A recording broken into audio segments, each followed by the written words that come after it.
അഞ്ചാം ക്ലാസ്സിലെ ഒന്നാമത്തെ യൂണിറ്റിലെ രണ്ടാമത്തെ സ്റ്റോറിയാണ് ദ ഡോട്ട്. ഇത് എഴുതിയത് പ്രശസ്ത കാനേഡിയൻ റൈറ്ററായ പീറ്റർ ഹാമിൽട്ടൺ റെയ്നോൾഡ്സ് ആണ്. ഇത് വളരെ ലോകപ്രശസ്തമായ ഒരു കഥയാണ്. ഇത് ഒരു ചിത്രങ്ങളിലൂടെയാണ് നമ്മൾക്ക് ഈ കഥ കൂടുതലും മനസ്സിലാവുക.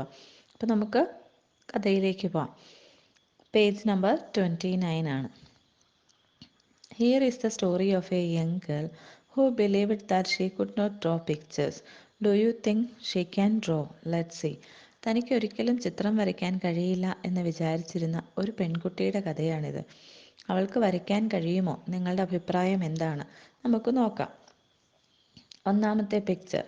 The art class was over, but Vashti sat glued to her chair. Her paper was blank. Class കഴിഞ്ഞു, ആർട്ടിൻ്റെ പീരീഡ് കഴിഞ്ഞു. പക്ഷെ വഷ്ടിയുടെ പേപ്പറിൽ ഒന്നുമില്ല, ബ്ലാങ്ക് ആയിരുന്നു. ബ്ലാങ്ക് എന്ന് പറഞ്ഞാൽ ശൂന്യമായിരുന്നു. Vashti sat glued to her chair. അവൾ അവളുടെ ഡെസ്കിനോട് ചേർന്ന് കിടന്നു. ഗ്ലൂഡ് എന്ന് പറഞ്ഞാൽ അർത്ഥം നമുക്കറിയാം, ഗ്ലൂ നമ്മൾ ഉപയോഗിക്കുന്നതാണ്, ഒട്ടിക്കുക, ചേർത്ത് വെക്കുക എന്നൊക്കെയാണ്. ഇവിടെ അവൾ ഡെസ്കിനോട് ചേർന്ന് കിടന്നു എന്ന അർത്ഥമാണുള്ളത്. രണ്ടാമത്തെ picture. വഷ്ടി's teacher leaned over the blank paper. Oh, a polar bear in a snowstorm, she said.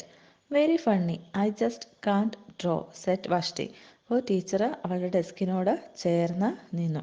ഇങ്ങനെ ചെരിഞ്ഞ് നിൽക്കുന്നതിനാണ് ലീൻഡ് എന്ന് പറയുക. അപ്പം ആ ബ്ലാങ്ക് പേപ്പറിലേക്ക് നോക്കിയിട്ട് ടീച്ചർ പറഞ്ഞു, a polar bear in a snow storm, she set.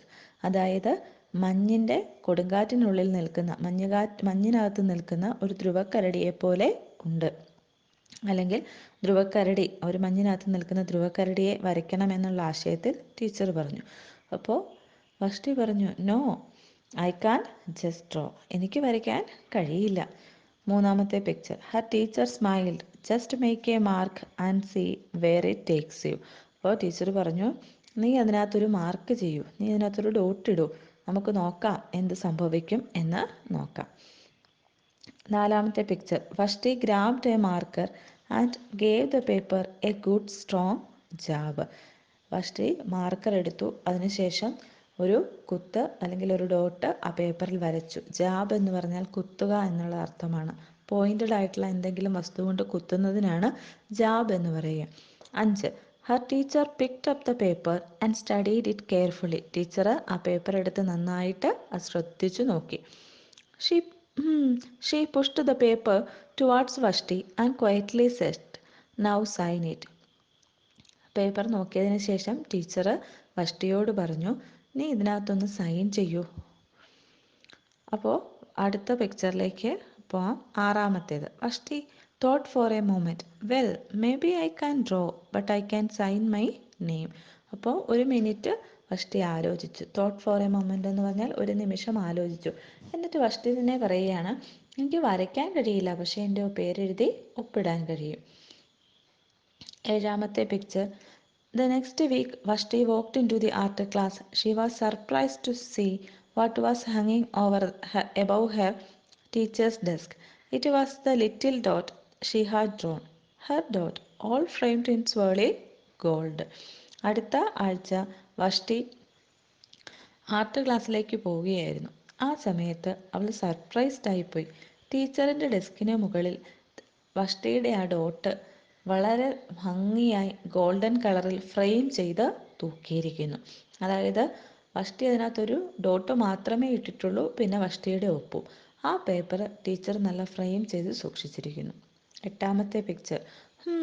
I can make A better dot than that. അപ്പോൾ വഷ്ടി പറയണം, ഓ ഇതിലും നല്ല ഡോട്ട് ഇപ്പോൾ എനിക്ക് വരയ്ക്കാൻ കഴിയും, എനിക്കതിലും നല്ല ഡോട്ടൊക്കെ വരയ്ക്കാൻ കഴിയും.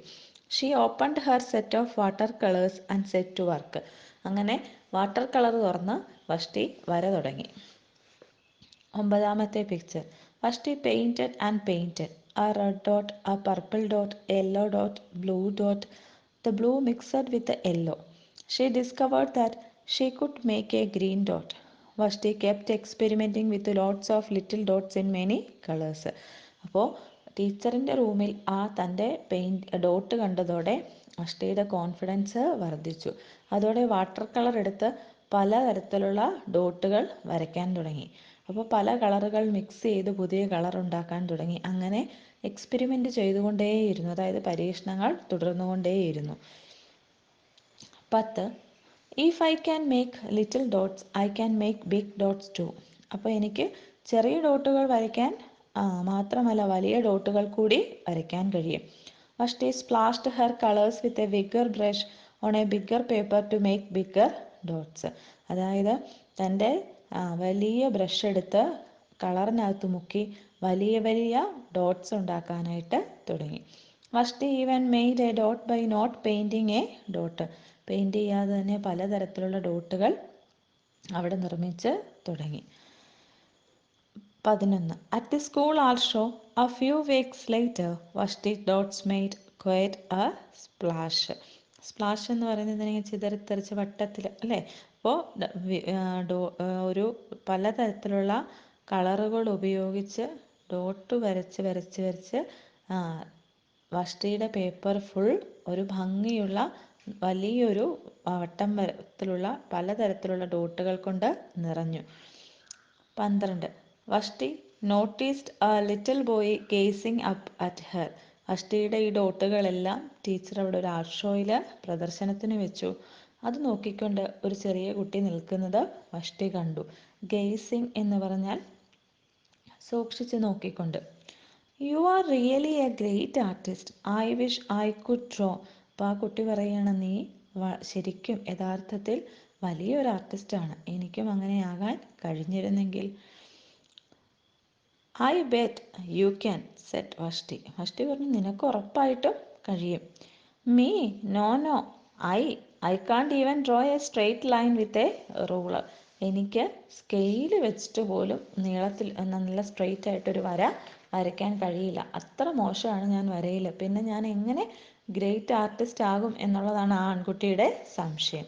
ഇനി പേജ് നമ്പർ 32, 13ാമത്തെ picture. Vashti smiled. She handed the boy a blank sheet of paper. ഒരു ശൂന്യമായ പേപ്പർ എടുത്ത് ഒരു പ്ലെയിൻ പേപ്പർ എടുത്ത് വഷ്ടി ആ കുട്ടിക്ക് കൊടുത്തു. Show me. The boys pencil shook as he Drew his line. അപ്പോൾ ആ കുട്ടി എന്താ ആദ്യം വഷ്ടിയോട് പറഞ്ഞേ, എനിക്ക് സ്കെയിൽ കൊണ്ട് പോലും ഒരു വര വരയ്ക്കാൻ പറ്റില്ല. അപ്പോൾ വഷ്ടി ഒരു പേപ്പർ എടുത്ത് കൊടുത്തിട്ട് പറഞ്ഞു, ഇതിലൊരു വര വരച്ച് കാണിക്കൂ. അപ്പോൾ ആ കുട്ടി പെൻസിലെടുത്ത് വരച്ചു. സ്കെയിൽ വെച്ച് വരച്ചപ്പോൾ അവൻ്റെ സ്കെയിലും ആ പേപ്പറും എല്ലാം അനങ്ങി. അങ്ങനെ ഷെയ്ക്ക് ആയപ്പോൾ എന്തു പറ്റി? വര ചെരിഞ്ഞു പോകും അല്ലേ. പെൻസിൽ ചെരിഞ്ഞു കഴിഞ്ഞാൽ പെൻസിൽ അനങ്ങി കഴിഞ്ഞാൽ അത് ചെരിഞ്ഞു പോകും.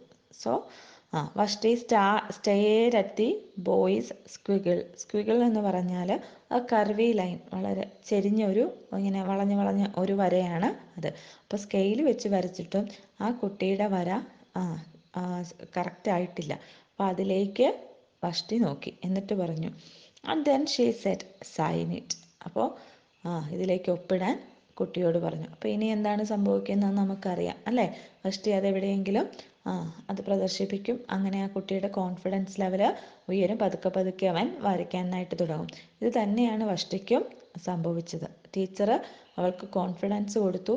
അങ്ങനെ അവൾ പതുക്കെ വരയ്ക്കാനായിട്ട് തുടങ്ങി.